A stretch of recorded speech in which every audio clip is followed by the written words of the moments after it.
നമസ്കാരം. മിഷൻ 24 വാർത്തകളിലേക്ക് സ്വാഗതം. Construction workers supervisors association Kuttiady മേഖലാ കമ്മിറ്റിയുടെ നേതൃത്വത്തിൽ സംസ്ഥാന പ്രസിഡന്റായി തിരഞ്ഞെടുക്കപ്പെട്ട പി.കെ. ചന്ദ്രനും ജോയിന്റ് സെക്രട്ടറി സിറാജ് ഉള്ളിയേരിക്കും ജില്ലാ ഭാരവാഹികൾക്കും സ്വീകരണം നൽകി. ചടങ്ങിൽ ഉന്നത വിജയം നേടിയ വിദ്യാർത്ഥികൾക്കുള്ള അനുമോദനവും കുടുംബസദസ്സും സംഘടിപ്പിച്ചു. Kunnummal block panchayat vice president Muhammad Kakkath ഉദ്ഘാടനം ചെയ്തു. കേരളത്തിൽ ഏകദേശം 15,000-ഓളം വരുന്ന മെമ്പർഷിപ്പുള്ള ജില്ലയിൽ തന്നെ പ്രധാനപ്പെട്ട ഒരു സംഘടനയാണ് CWSA. ഇന്ന് ഈ മേഖലയ്ക്ക് വളരെയധികം ഈ കോൺട്രാക്ട് എന്ന് പറയുന്നത് മേസ്തിരിമാരുടെ ഒരു വലിയ മത്സരം നടന്നുകൊണ്ടിരിക്കുന്ന ഒരു വർത്തമാനകാലത്തിലാണ് നമ്മളുള്ളത്. വളരെ ജോലിയും ഇന്നത്തെ സാമ്പത്തിക സാഹചര്യവും ഒക്കെ മനസ്സിലാക്കിക്കൊണ്ട് ഒരു വെല്ലുവിളി ഏറ്റെടുത്തുകൊണ്ടാണ് പല വർക്കുകളും ആരംഭിക്കുന്നത്. വലിയ വലിയ വർക്കുകളൊക്കെ ആരംഭിക്കുമ്പോൾ തന്നെ നമുക്കറിയാം, ചില സമയത്തൊക്കെ ഈ വർക്ക് നടന്നു പോകുന്ന സമയത്ത് ചില അപകടങ്ങളും മരണങ്ങളും സംഭവിക്കുന്ന നിത്യ വാർത്തകൾ നമ്മൾ കാണുന്നുണ്ട്. അത്തരം സംഭവങ്ങൾ ഉണ്ടാകുന്ന സമയത്ത് പോലും ഒരു ഇൻഷുറൻസും കിട്ടാത്തൊരവസ്ഥ നിലനിൽക്കുന്നത് കൊണ്ട് തന്നെ നിരന്തരമായി സർക്കാരിൽ ഭരിച്ചുകൊണ്ടിരിക്കുന്ന ഭരണകർത്താക്കളുടെ ശ്രദ്ധയിൽ ഇത്തരം ആവശ്യങ്ങൾ, വർക്ക് ചെയ്യുന്ന സ്ഥലത്ത് പെട്ടെന്ന് അപകടമുണ്ടായാൽ അവർക്ക് ഇൻഷുറൻസ് പരിരക്ഷ ഉണ്ടാകണമെന്നുള്ളത് ഈ സംഘടന ഒരുപാട് കാലങ്ങളിലായി ഭരിക്കുന്ന ഭരണകർത്താക്കളുടെ ശ്രദ്ധയിൽപ്പെടുത്തുന്നതാണ്. അതുപോലെ തന്നെയാണ് ഇപ്പോൾ നമുക്ക് ഓർമ്മയുണ്ട്, 5-6 മാസം മുമ്പാണ് ഇന്ത്യയിലെ ഏറ്റവും കുറഞ്ഞ ബിൽഡിംഗ് പെർമിറ്റ് ടാക്സും നികുതിയൊക്കെ കുറവുള്ള സംസ്ഥാനം കേരളമാണ്. ഒരു ചെറിയ മാറ്റം ഇവിടെ ഉണ്ടാകണമെന്നുള്ള ആവശ്യപ്പെട്ടുകൊണ്ട് കേരളത്തിലെ ഗവൺമെന്റ് ബിൽഡിംഗ് പെർമിറ്റിലും ബിൽഡിംഗ് ടാക്സിലും നികുതിയിലും ഒരു വർധനവ് വരുത്തിയപ്പോൾ ആ വർധനവ് ഇത്രയധികം പാടില്ല, അത് ജനങ്ങൾക്ക് പ്രയാസമില്ലാത്ത രൂപത്തിലെ വർധനവ് ഉണ്ടാകണം, നിജപ്പെടുത്തിയ ആ വർധനവ് കുറക്കണമെന്ന് ആവശ്യപ്പെട്ടുകൊണ്ട് ആദ്യമായി കേരളത്തിലെ സർക്കാരിൽ നിവേദനം കൊടുത്ത ഒരു സംഘടന CWSA ആണ്.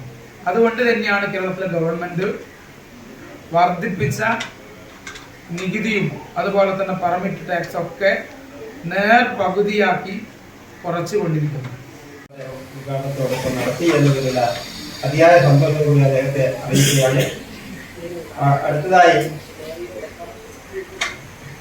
മുഹമ്മദ് കക്കട്ടിനെ സംബന്ധിച്ചിടത്തോളം വലിയ തിരക്കുള്ള ആളുകളാണ്. അതുകൊണ്ട് തന്നെ നമ്മുടെ ഈ പരിപാടി കഴിയുന്നവരെ അവരവിടെ നിൽക്കണമെന്ന് നമുക്ക് അഭ്യർത്ഥിച്ചുകൂടാ. അതുകൊണ്ട് തന്നെ നമ്മുടെ പ്രധാനപ്പെട്ട ഒരു ചടങ്ങെന്നുള്ള നിലയ്ക്കുള്ള സംസ്ഥാന പ്രസിഡന്റിനുള്ള ഒരു ഉപഹാരം നൽകുന്നതിന് വേണ്ടി അദ്ദേഹത്തെയും ആ ഉപഹാരം ഏറ്റുവാങ്ങുന്നതിന് വേണ്ടി സംസ്ഥാന പ്രസിഡന്റിനെയും ക്ഷണിക്കുകയാണ്. കാപ്പുമ്മൽ നാണു അധ്യക്ഷത വഹിച്ചു. HRD ട്രെയിനർ അനീസ് മുഹമ്മദ് മുഖ്യപ്രഭാഷണം നടത്തി. ജില്ലാ president CK Abbas, secretary K Bineesh, treasurer NK Rasheed എന്നിവർ സംസാരിച്ചു. CK മധു സ്വാഗതവും ബാബു തലച്ചിറ നന്ദിയും രേഖപ്പെടുത്തി.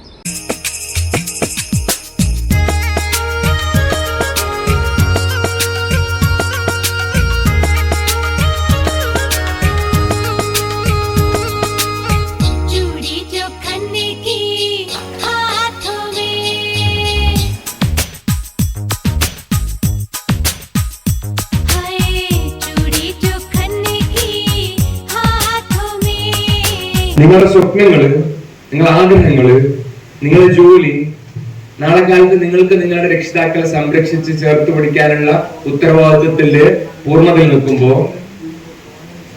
ഏതായാലും നിങ്ങളുടെ മുന്നിൽ തടസ്സങ്ങള്, പല വിശ്വാസികൾ ഉണ്ടാവില്ലോ അല്ലേ? ഐ ബിലീവ് ദൈവനമ്പരം അതൊക്കെ മാറ്റിത്തരാൻ ഈ ലോകത്ത് ആളുകളെ നിയോഗിക്കപ്പെട്ടിട്ടുണ്ട്. സോ നേരത്തെ പ്രിയപ്പെട്ട ഉദ്ഘാടകൻ പറഞ്ഞതിൽ നിന്ന് തുടങ്ങട്ടെ, അത്തരം സ്വപ്നങ്ങളും ആഗ്രഹങ്ങളും കൊണ്ട് നിങ്ങൾ മുന്നോട്ടേക്ക് പോകും.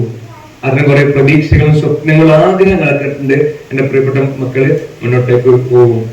ഒരുപാട് കക്ഷി രാഷ്ട്രീയത്തിൽപ്പെട്ട ആളുകൾ, ഒരുപാട് ജാതിമത ചിന്താഗതികൾ വെച്ച് പുലർത്തുന്ന ആളുകൾ ഒരുമിച്ച് കൊണ്ട് ഈ സംഘടന 28 വർഷമായിട്ടും ഈ കേരള സംസ്ഥാനത്ത് ഒരുപാട് ആളുകൾ നമ്മളെ തകർക്കാൻ നോക്കിയിട്ടും ഇന്നും നല്ല രീതിയിൽ കുറ്റ്യാടിയിലായാലും കേരളത്തിന്റെ പല ജില്ലകളിലും സംസ്ഥാനത്തും അങ്ങോളം ഇങ്ങോളം സപ്തഭാഷ സംഗമ ഭൂമിയായ കാസർഗോഡ് മുതൽ തിരുവനന്തപുരം വരെയുള്ള പാറശാല വരെ അതിർത്തികളിൽ നമുക്ക് യൂണിറ്റും മേഖലയും രൂപീകരിച്ചുകൊണ്ട് നമ്മുടെ പ്രശ്നങ്ങൾ സംസാരിക്കുവാനും നമ്മൾക്കൊരു റേറ്റ് ഉണ്ടാക്കുവാനും ഇതുപോലെ നമ്മളിടയിലുള്ള മക്കളെ ഉന്നത വിദ്യാഭ്യാസം നേടുമ്പോൾ അവരെ അനുമോദിക്കുവാനും പറ്റുന്നത് എന്നത് നമുക്ക് നിങ്ങൾ മനസ്സിലാക്കണം. ആ സംഘടന പല ആളുകളും ചോദിക്കാറുണ്ട്, ഇന്ന് ഇവിടെ വന്നെത്തിയിട്ടുള്ള നമ്മുടെ മെമ്പർമാരെക്കാൾ കൂടുതൽ ഇതിന്റെ 3 ഇരട്ടി ആളുകൾ നമ്മുടെ കുറ്റ്യാടി മേഖലയുടെ പരിസരത്ത് പല പ്രദേശങ്ങളിലും നമ്മുടെ സംഘടനയ്ക്ക് പുറത്താണ്. മുമ്പ് നമ്മുടെ സംഘടന ഉണ്ടായ ആളുകൾ പോലും ഇപ്പോൾ ഈ സംഘടനയില്ലാത്ത ആളുകളുണ്ട്. അപ്പൊ അവരൊക്കെ ചില ആളുകൾ ചോദിക്കാറുണ്ട്, ഈ 28 വർഷം നിങ്ങൾ പ്രവർത്തിച്ചിട്ടും ഈ സംഘടന എന്താണ് അവർക്ക് കൊടുത്തത്, എന്താണ് അവർ മെമ്പർമാർക്ക് കൊടുക്കുന്നതെന്ന് ചോദിക്കുമ്പോൾ അവർക്കൊക്കെ നിങ്ങൾ കൊടുക്കേണ്ട മറുപടി, ഈ സംഘടന 2013 ഒരു ചാരിറ്റബിൾ ട്രസ്റ്റ് രൂപീകരിച്ചുകൊണ്ട് ആ ട്രസ്റ്റ് ഇന്ത്യൻ ഭരണഘടനാനുസൃതമായ ഇന്ത്യൻ രജിസ്ട്രേഷൻ വകുപ്പിന്റെ കീഴിൽ രജിസ്റ്റർ ചെയ്തുകൊണ്ട് ഒരു മാസം 200 രൂപ ഒരു മെമ്പറിൽ നിന്ന് അംശാദായം വാങ്ങിക്കൊണ്ട് 126 മരണപ്പെടുമ്പോൾ അവരുടെ കുടുംബങ്ങൾക്ക് നിരാലംബരായി പോകുന്ന കുടുംബത്തിന് ചെറിയ കൈത്താങ്ങാകാൻ വേണ്ടി നമ്മളൊരു പദ്ധതി രൂപീകരിച്ചു. ആ പദ്ധതിയിൽ കൂടി മരണപ്പെടുന്ന കുടുംബങ്ങൾക്ക്, ആ കുടുംബത്തിന്റെ അത്താണികളായ ആളുകൾക്ക് നമുക്ക് ഒരു കൈത്താങ്ങായിട്ട് ഒരു 3 ലക്ഷം രൂപ കൊടുക്കാൻ സാധിക്കും.